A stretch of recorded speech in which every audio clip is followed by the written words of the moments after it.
So, ano po pinagkahanap buhay nyo ngayon? Pagka hindi umuulan, nagagawa ko ng walis. Pumupunta kami sa bundok, kumukuha kami ng gagawin walis. Yun lang ang pinagkakakitaan ko dito.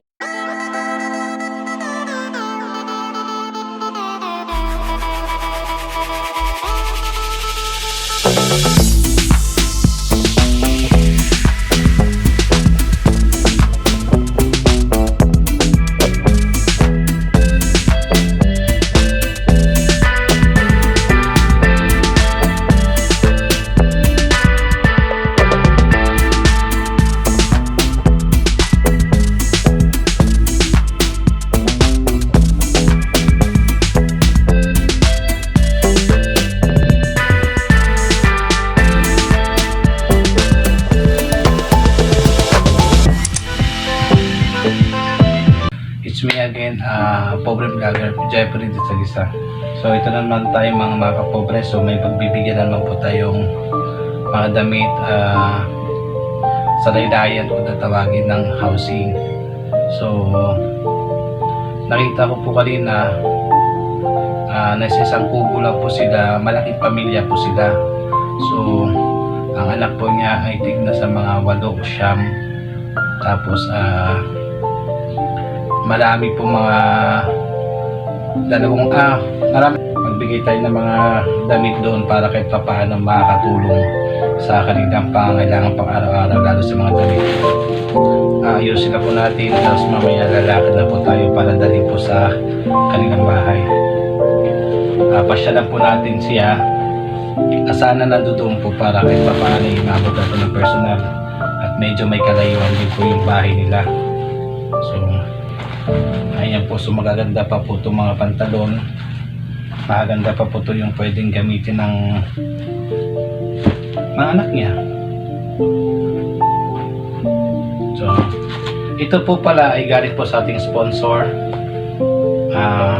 Yun nga po, ako hindi po magsasawang magpapasalamat sa ating sponsor, Mr. Alan Dalawang po at sa kanyang pamilya. Maraming salamat po sa sponsor nyo. Hindi po para naman po ito sa asawa niya. Pasalamat po Alan Dalawang po at sa kanyang pamilya. Maraming salamat po. Nami, Baby Violanta, maraming salamat po sa mga sponsor nyo po. At Josie Kabilin po, maraming salamat din po, lalo sa kanyang pamilya sa pagbigay po ng sponsor para sa ating mga beneficiary na pagbibigay ng mga damit. Hindi po dahil sa inyo wala po tayong may pamimigay ng mga gamit para sa ating beneficiary.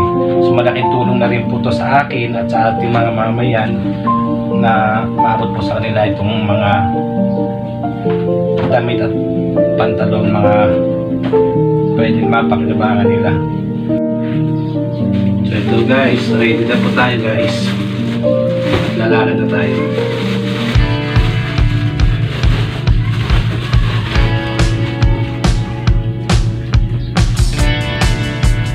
So tara, let's go!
Guys,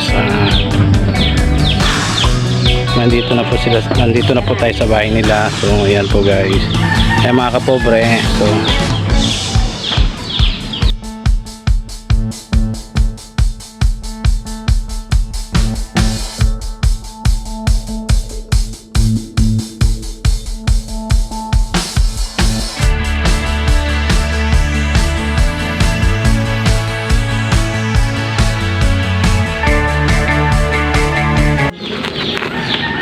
Ayan guys, pasok tayo dito guys, mga kapobre. Nakakalinis. So, andito tayo sa bahay ni Chang. Ang pangalan mo, Chang, tunay? Presensya. Crescencia Munoz. Yan po, yayamalin. Ayan guys. Ayan guys, iabot natin to kay Crescencia.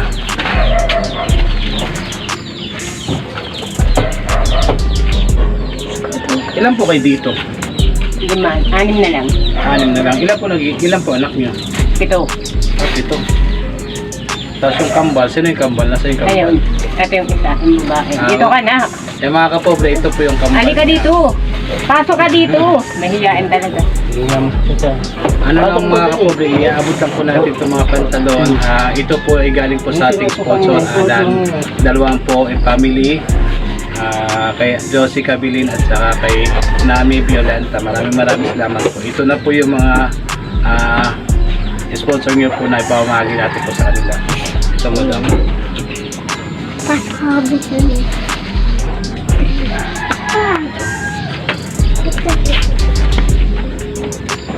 So, ito mga guys, bigay ko na sa kanya to. So, yan po, tatanong lang po natin. Ano trabaho ni Mr.? Contraction worker. Construction worker. Tapos yung mga anak niyo po, ilan po nag-aaral? Ang nag-aaral kong anak, bali 3. Tapos may kapisan akong apong isa. So madami talaga. Oo. So, ano po pinagkahanap buhay ngayon? Pagka hindi umuulan, nagagawa ko ng walis. Pumupunta kami sa bundok, kumukuha kami ng gagawin walis. Bilang ang pinagkakakitaan ko dito. Ano po bakit nakatira po kayo dito? O ano? Nakitirik? Nakitirik lang kami. Kasi dating nag-apply ako ng housing na hindi ako makuha-kuha sa ano. Kada lalapit ako, laging sabi nila sa akin, walang isla at tubi palo puro ganun na lang. Wala pang active hanggang ngayon.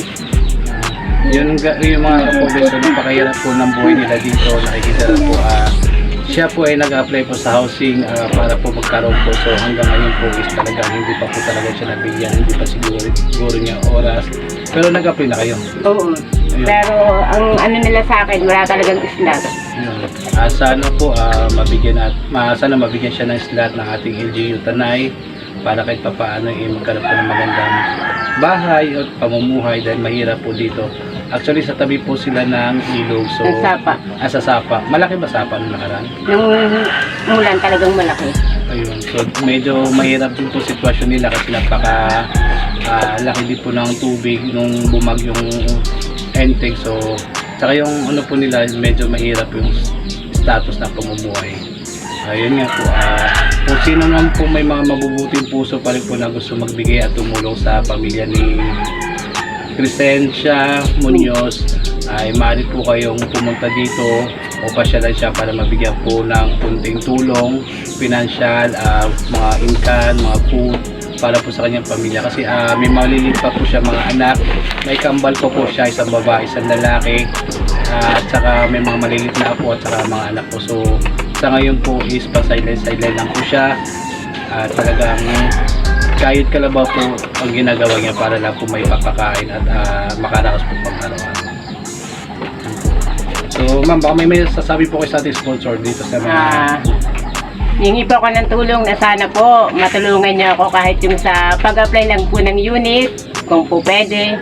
Kasi hindi ko po alam kung saan po talaga ako lalapit pag pinaalis kami rito. Kaya yun lang po ang hihingiin ko. Yun po, sana po mapapakinggan po ng ating LGU Tanay, lalo especially sa ating mayor na napakabait po at talaga handang tumulong po. So maraming salamat po. Sana po yun, mabigyan po ang kanyang hiling para po sa kanyang pamilya at sa mga anak at sa mga bata po. So yun. Ayan mga kapobre, ito yung anak niya. Bunso to, no? Oo. So ito mga kapobre, yung bunso niya na kambal. Mag-hi kayo. Talagang Yung status ng buhay nila, so napakahirap po ng kalagayan nila. Unang-una po, nakitirik lang po sila sa lupa na pinagtitira nila ngayon. So anytime pwede po sila maaalis. At napakahanga po kay Crescencia Munoz dahil napakasipag po niya. Sa 7 anak po niya, itinaguyod nilang mag-asawa na makapag-aral at mabuhay po sa araw-araw na pangailangan nila. So yun naman po sa status po na pamuhay niya, na sana po ang mapagbigyan po ng ating butihing mayor ng Tanay, Rafael Tanduatco. Alam ko po napakabuti niyo po at sana matulungan natin sila sa kanilang status sa pamumuhay na humihiling sila ng makakuha o mabigyan sila ng slots para sa housing at para sa seguridad naman at saka para sa mga anak po sa maliliit. Yun po, malaking bagay po sa kanila yun at magkaroon po na sarili talaga. Siguro magiging masaya po talaga kahit sino naman po. So alam ko po na mabibigyan po yun ng LGU Tanay, especially sa ating Mayor Rafael Tanduatco ng Tanay Rizal. So maraming salamat po advance po at alam ko po talaga na napakabuting ever since po. Alam niyo po, salute po ako sa inyo. So about naman po doon sa mga anak niya is maliliit pa po, may nag-aaral at doon po sa dalawang bunso niyang kambal, sana po matulungan natin kasi medyo mahina po yung mga katawan, malnourished po yung tingin. So sa may mabubuting puso po na gusto po tumulong, especially doon sa kambal, open na open po tayo na pumasyal o puntahan para po mabigyan natin sila ng pangailangan pang araw-araw. At syempre alam naman po natin at alam ko sa sarili ko po na small vlogger lang po ako, small content creator lang po ako, nagsisimula pa lang po ako. Sana sa tulong niyo po sa pag-subscribe sa panonood at saka pag-skip ng aking mga ads po is malaking bagay na po yun. Kung sakali naman po pagbigyan po tayo ng tadhana na medyo umangat po is babalikan ko po sila at hindi lang po to ang maibibigay po natin kundi sahod natin makakaya. So sa dalawang kambal po talagang nakatutok po ako sa dalawang kambal na kung ano po pwedeng maibigay, kung ano po pwedeng maibahagi natin sa kanila. Saka po ako content creator, sana matulungan nyo rin po sila kasi alam ko po sa sarili ko hindi ko pa po kaya sa ngayon, pero I will do my best po na kung ano kayang ibigay sa kanila. So yun lang po. At sa pamilya po, tuloy lang po ang buhay kahit anong pagsubok, kahit anong hirap ng pamumuhay, tuloy-tuloy lang po, kasama na po sa buhay natin, kakambal na po natin.